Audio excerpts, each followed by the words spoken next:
They didn't just want to see you lose. They wanted to erase you, to bury your name, to salt the earth you once walked on so nothing would grow where you stood. This was never about mere failure. No, this was about destruction, erasure, silencing. They smiled in your face all the while, sharpening their blades behind your back, whispered lies into ears that once trusted you, built rumors like bonfires, and waited with eager eyes to see if the smoke would rise. They didn't aim for your mistakes, they aimed for your identity. They wanted to strip you of everything sacred, your confidence, your calling, your dignity. Let's not pretend they were innocent. Let's not soften it. This wasn't a misunderstanding. This was warfare in the shadows, calculated, precise, malicious. They looked at your light, and it offended them, because deep down, they knew. They saw something you hadn't even fully seen in yourself yet: power.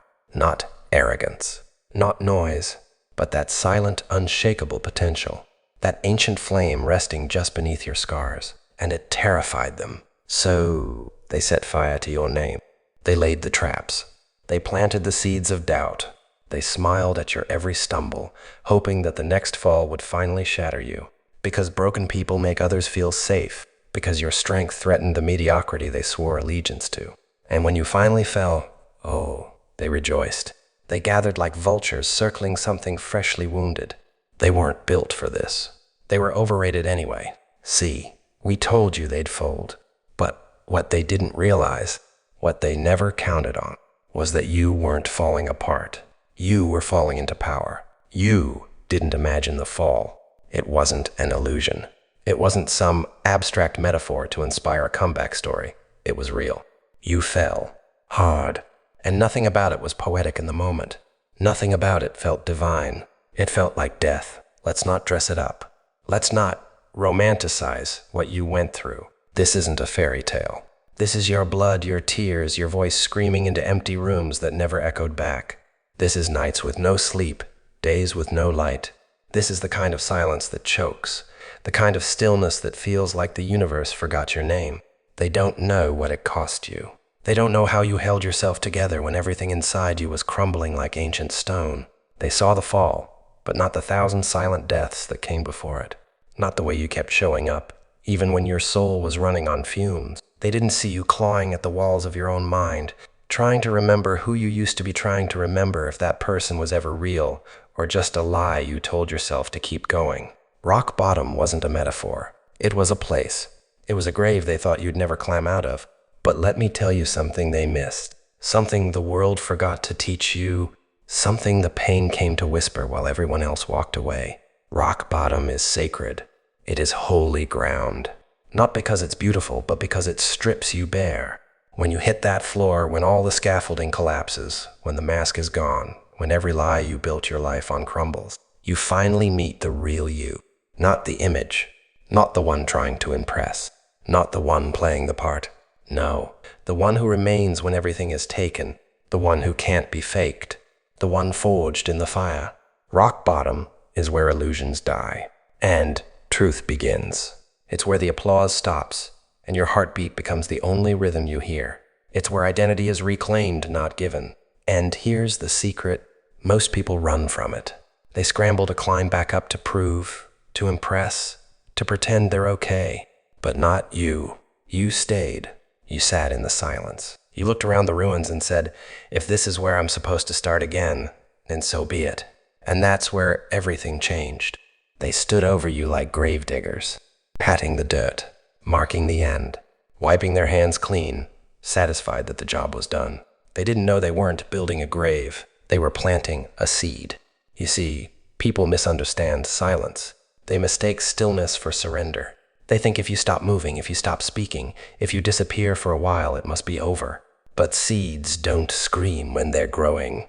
They break silently beneath the soil. They shatter their own shell. They war with the darkness to reach the light. What they saw was you going under. What they didn't see was you going deeper, rooting, stretching, tapping into something ancient beneath the surface of your soul. You weren't broken. You were becoming. And not the version they hoped for. Not a quieter, smaller, more obedient version of yourself they could tolerate. No, you were becoming something unrecognizable. something untouchable. There's something sacred about being underestimated. It gives you freedom, freedom to rebuild without their permission, freedom to rise without their expectations, freedom to become something so powerful that when you emerge, the world won't be able to explain it. And they'll try. They'll call it luck. They'll say you changed. They'll pretend they didn't see it coming. But you will know. You'll remember the weight of the dirt on your chest. You'll remember the days you couldn't breathe, the nights you whispered to the darkness, "If this is how I go out, then I'll go out as fire." But you didn't go out. You rose. And every part of that pain, every betrayal, every scar, every buried memory they tried to suffocate you with became nutrients in your resurrection. You didn't rise in spite of it. You rose because of it. There is a kind of silence that doesn't mean absence. There is a silence that speaks. At first, it feels like punishment. The noise disappears, the validation, the distractions, the opinions that once told you who you were gone. And for a while, that quiet feels unbearable. It echoes too loudly. It shows you everything you've been running from. But stay long enough in it, and something strange begins to happen. The silence stops sounding like a threat and starts feeling like a sanctuary. You begin to hear it, not with your ears, but with something older, deeper, a voice, not loud, not demanding, but true. A voice not shaped by fear, not wrapped in shame. A voice that doesn't beg for permission or chase applause. A voice that doesn't lie to keep you safe. Your voice. The one you had before the world told you who to be. The one they tried to bury under expectations and labels and roles you never asked for. The one that remembers. Do you know what happens when you finally hear that voice? You stop chasing things that were never meant for you. You stop apologizing for your fire. You stop shrinking, because now you understand. The power wasn't out there. It was here all along. Under the scars, under the noise, under the lies, waiting for silence to clear the way. This is what solitude gives you. A reunion with your unfiltered self. The one who isn't afraid to be bold. The one who doesn't need approval to exist. The one who can walk alone because power doesn't beg for company. You were never weak. You were never broken. You were just distracted. But now you're listening. And what you hear isn't a whisper of weakness. It's the sound of war drums beneath your skin. A quiet declaration of who you've always been and who you refuse to hide from ever again. They feared your rise long before you ever stood, because they saw it. That flicker in your eyes that refused to die. That hunger that couldn't be starved. That silence that wasn't surrender, but the calm before something cataclysmic. They saw the storm in you, and that's why they tried to crush you. Because storms don't negotiate. They don't bend. They don't explain themselves. They arrive and everything changes. You were never meant to stay small. You were never meant to be liked. You were built to disturb the systems that buried you, to tear the ceiling down, to speak the words that silence fears. They thought if they got to you early enough, if they fed you fear, if they taught you to beg for belonging, they could tame you. But storms aren't tamed. They are born. And when they finally rise, they consume. Look at you now. Not the version they remember. Not the one who bowed their head and bit their tongue. No, you carry lightning in your chest now. Every breath, a crack of thunder. Every step, a warning to anything that tried to kill you. You don't flinch anymore. You don't explain anymore. You don't ask anymore. You are no longer the one who needs protecting. You are the one they need protection from. You've become the thing they whispered about, the force they tried to extinguish, and you did it quietly, without applause, without approval. In the shadows they hoped would destroy you, you built power they could never contain. They made one mistake. They let you suffer, and suffering, when embraced, becomes the forge of gods. You are no longer the one who was hurt. You are the one who returned from the fire unburned, and holding flames in both hands. There is a place darker than despair, darker than pain. It's the place between who you were and who you must become. A liminal void, a crucible. You didn't just survive that place. You were forged in it. They thought the shadows would break you, but the shadows didn't consume you. They crafted you. Every ounce of suffering, every echo of isolation, every silence you sat through, it wasn't punishment. It was preparation. Because weapons are not born. They are shaped over fire, under pressure, in darkness.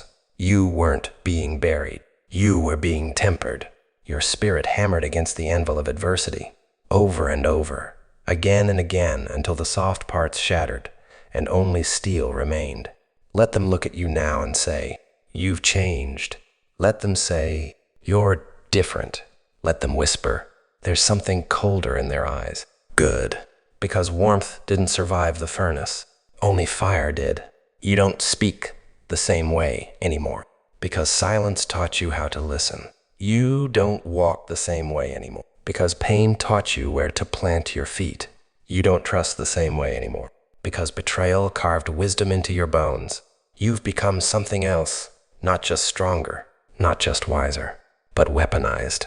You are a living contradiction, a soul wrapped in thunder, a heart stitched back together with iron thread.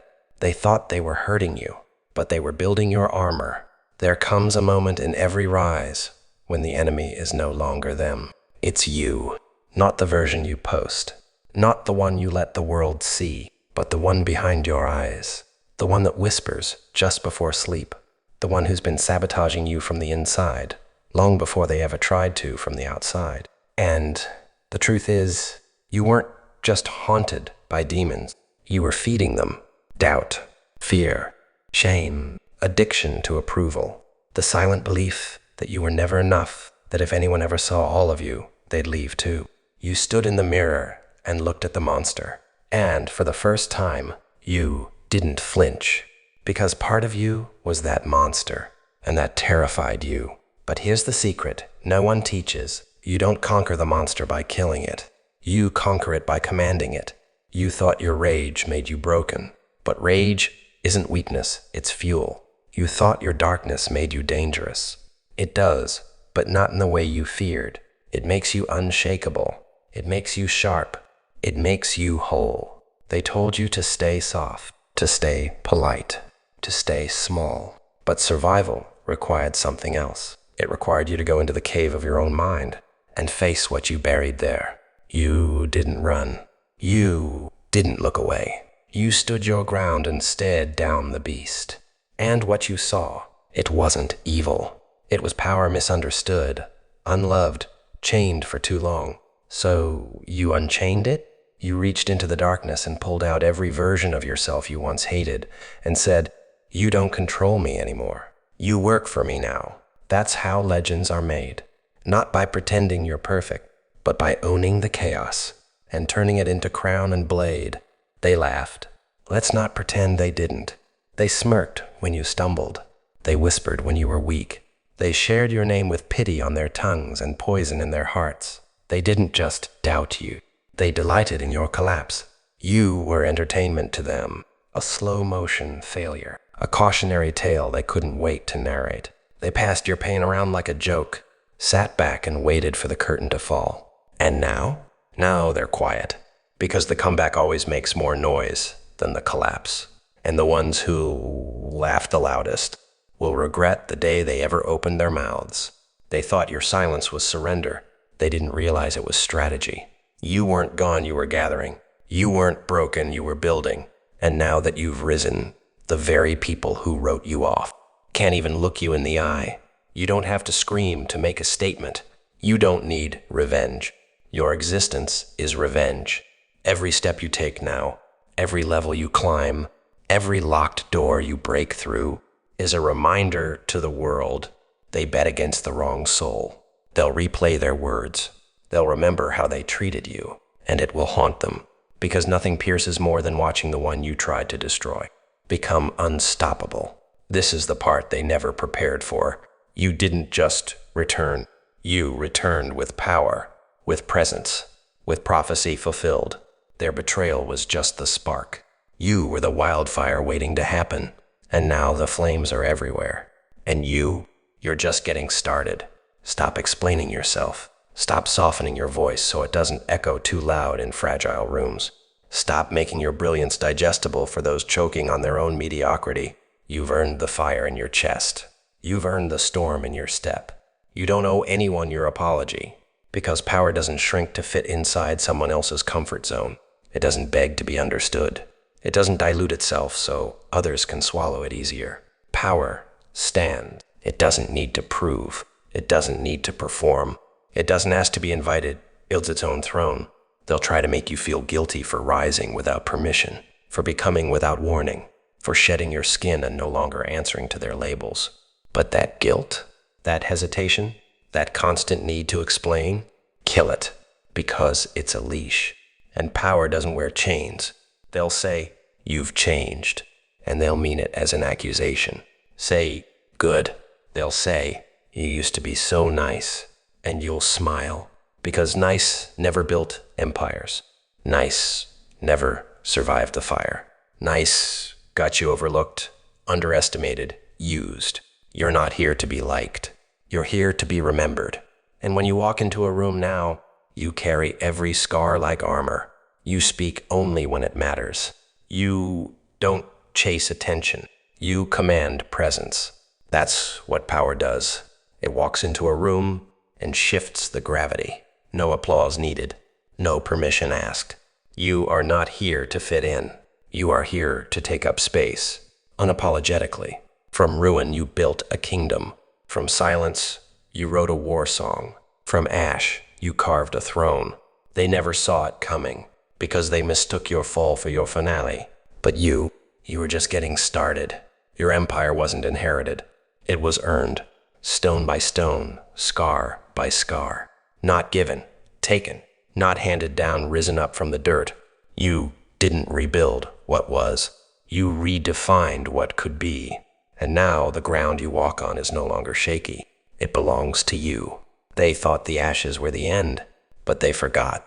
Ashes are where new fire begins. You didn't just rise. You ruled. You didn't just survive. You transformed, not into something softer, not into something safer, but into a sovereign force, a walking monument to the truth that pain doesn't end you. It awakens you. Your voice no longer trembles. Your hands no longer reach outward for rescue, because you've become the one who builds the ladder, the one who lights the path, the one who speaks and kingdoms shift. This is what it means to reign after ruin, not vengeance, not perfection, but presence, pure, unbothered, unbreakable. The fire didn't burn you away. It burned you open. And now the world watches, in awe, in regret, in reverence, because you built a throne from what they thought would bury you.